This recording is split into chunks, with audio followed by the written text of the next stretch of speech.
اللہ رب العزت کا ہم پہ بہت بڑا احسان اور انعام یہ ہے کہ اللہ تبارک و تعالی نے ہمیں انسان ہونے کے ساتھ ساتھ مسلمان بھی بنایا ہے، اور اللہ تبارک و تعالی نے ہمیں اس نبی کا امتی بنایا ہے جس نبی کے امتی ہونے کے لیے انبیاء اور رسل بھی دعائیں کرتے رہے ہیں، جن کا فضل، کرم اور ان کی نشانیاں اللہ تبارک و تعالی نے تورات، زبور اور انجیل کے اندر بھی بیان فرمائی ہیں، اور صرف اس عظیم شخصیت اور عظیم پیغمبر کا تذکرہ ہی نہیں کیا بلکہ آپ کے ساتھیوں کا تذکرہ بھی اللہ تبارک و تعالی نے دیگر آسمانی کتابوں کے اندر فرمایا ہے۔ اور نبی کریم صلی اللہ علیہ وآلہ وسلم کے وہ جان نثار اور نبی کریم صلی اللہ علیہ وآلہ وسلم کے سفر و حضر کے وہ ساتھی جن کے متعلق اللہ تبارک و تعالی نے یہ ارشاد فرمایا ہے کہ محمد الرسول اللہ صلی اللہ علیہ وآلہ وسلم والذین معه اشداء علی الکفار رحماء بینہم، کہ ہمارے آخری نبی اور رسول اور ان کے جو ساتھی ہیں ان کی یہ نشانی ہے کہ اشداء علی الکفار، وہ لوگ جو اللہ کا انکار کرنے والے ہیں، جو نبیوں کا انکار کرنے والے ہیں،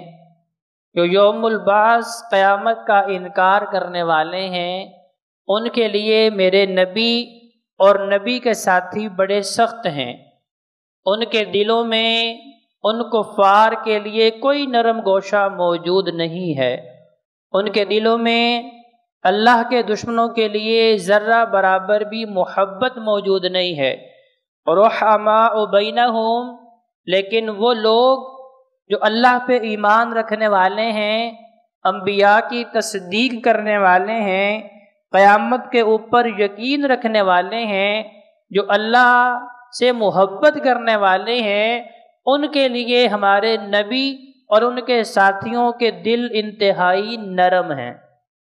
ان کے دلوں میں ان کی محبت موجود ہے، ان کے دلوں کے اندر ان کے لیے نرمی موجود ہے۔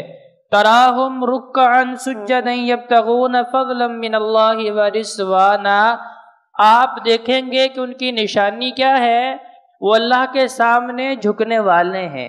سجدہ کرنے والے ہیں، اللہ کے فضل اور اللہ کی خوشنودی کو حاصل کرنے والے ہیں۔ سیماہم فی وجوہہم من اثر السجود، اور اگر آپ نے ان اللہ والوں کی نشانیاں دیکھنی ہو، اگر آپ نے پرکھنا ہو کہ وہ اللہ والے کیسے ہیں، تو ان کے چہروں پہ سجدوں کے نشانات دیکھے جا سکتے ہیں۔ یعنی اللہ والے وہ ہوتے ہیں جو کثرت کے ساتھ اللہ کے سامنے رکوع سجود کرنے والے ہیں۔ ایسا نہیں ہے کہ آپ کے سامنے کسی بندے نے کہہ دیا جی میں اللہ والا ہوں، لیکن کبھی نماز اس نے پڑھی نہیں ہے، کبھی اللہ کے سامنے جھکا نہیں ہے، کبھی اس نے اللہ کا فضل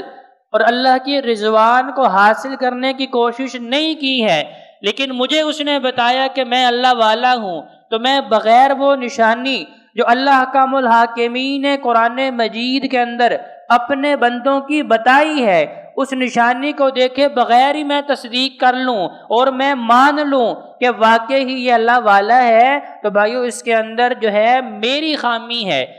کہ جو نشانی اللہ نے بتائی میں نے تو وہ دیکھی نہیں، اس نے کہا کہ میں اللہ والا ہوں تو میں نے اسے مان لیا۔ تو بھائیو اگر اللہ والا دیکھنا ہے تو اللہ کا الحاکمین نے اپنے محبوب علیہ السلام کی بھی اور ان کے قریبی ساتھیوں کی بھی یہ نشانی بتائی ہے کہ ان کے چہروں سے سجدوں کے نشانات دیکھے جا سکتے ہیں۔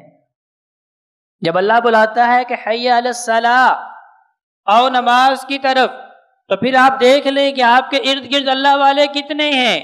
جب اللہ کہتا ہے حی علی الفلاح، لوگوں آ جاؤ کامیابی کی طرف، تو پھر میں اور آپ دیکھ سکتے ہیں کہ اب اس ندا کے اوپر لبیک کہتے ہوئے کتنے لوگ اللہ کے سامنے پہنچ رہے ہیں، اور کتنے لوگ اللہ کی یہ بتائی ہوئی نشانی کہ جب اللہ بلاتا ہے تو وہ اللہ کے سامنے سجدہ ریز ہوتے ہیں، اپنی پیشانی کو زمین پہ رکھ کے کہتے ہیں اللہ ہم کچھ بھی نہیں ہے، سب کچھ تو ہی تو ہے۔ اللہ ہم فقیر ہیں، ہم منگتے ہیں، ہم محتاج ہیں، ہم پریشان ہیں، اللہ شہنشاہ تو ہے، اللہ بادشاہ تو ہے، اللہ ساری قوتوں کا مالک تو ہے، اللہ ساری مشکلات سے نکالنے والا تو ہے۔ ذالک مثلہم فی التوراۃ ومثلہم فی الانجیل، اور کہا کہ یہ نشانی صرف ہم نے قرآن میں نہیں بتائی، بلکہ اس سے پہلی جو منزل من اللہ آسمانی کتابیں تورات، زبور، انجیل تھیں، ان کے اندر بھی اللہ کا الحاکمین نے یہ نشانیاں اپنے محبوب علیہ السلام کی اور ان کے جان نثار ساتھیوں کی بیان فرمائی ہیں۔ تو گویا کہ بھائیو، اگر میں اور آپ چاہتے ہیں کہ ہم بھی اللہ والے بنیں اور اللہ کے محبوب پیغمبر علیہ السلام کے صحیح معنوں میں امتی بنیں، ایک وہ ہے جو صرف زبان سے دعویٰ کر رہا ہے۔ اب زبانی دعوے کرنے والے اگر آپ نے دیکھنے ہیں تو عہد رسالت میں منافقین بھی نظر آئیں گے، جو صف اول کے نمازی بھی تھے، لیکن کیا تھا ان کے اندر جو دوسری نشانی بتائی اشداء علی الکفار، ان کے دلوں میں کفار کی نفرت موجود نہیں تھی، ان کے دل جو ہے کفار کے لیے سخت نہیں تھے، رحماء بینہم، ایمان کی اور ایمان والوں کی محبت ان کے دلوں میں موجود نہیں تھی، لیکن اب زبان سے دعویٰ تو وہ بھی کرتے تھے، اشہد ان لا الہ الا اللہ و اشہد ان محمد رسول اللہ۔ تو لہذا بھائیو، مجھے اور آپ کو اپنا ایمان خود ہی دیکھنا ہے۔ آج دیکھیں،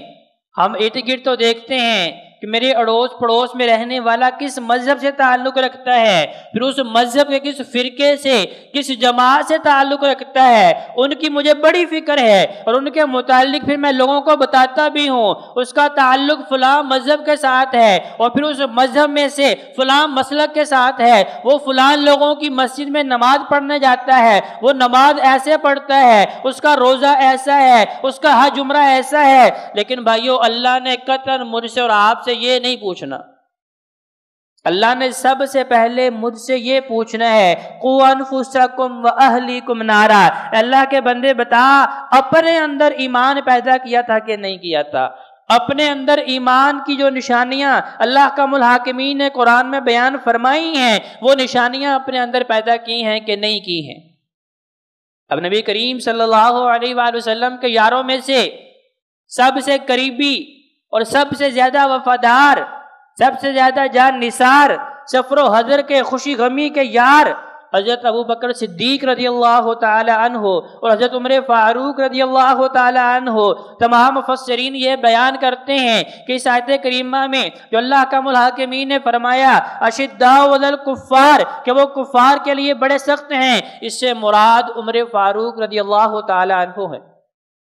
رحماء بینہم، اپنوں کے لیے بڑے ہی نرم گوشہ رکھنے والے ہیں، ان کے دل بھی اپنوں کے لیے نرم ہیں، جب وہ بے چین ہوتے ہیں وہ بھی بے چین ہوتے ہیں، جب ان کے ساتھی تڑپتے ہیں ان کے لیے یہ بھی تڑپتے ہیں، جب ان کا سکون ختم ہوتا ہے، کسی پریشانی میں مبتلا ہوتے ہیں، انہیں بھی تب تک سکون نہیں آتا جب ان کے سکون کے لیے اسباب اکٹھے نہ کر لیں۔ مفسرین نے لکھا ہے، لیکن بھائیو،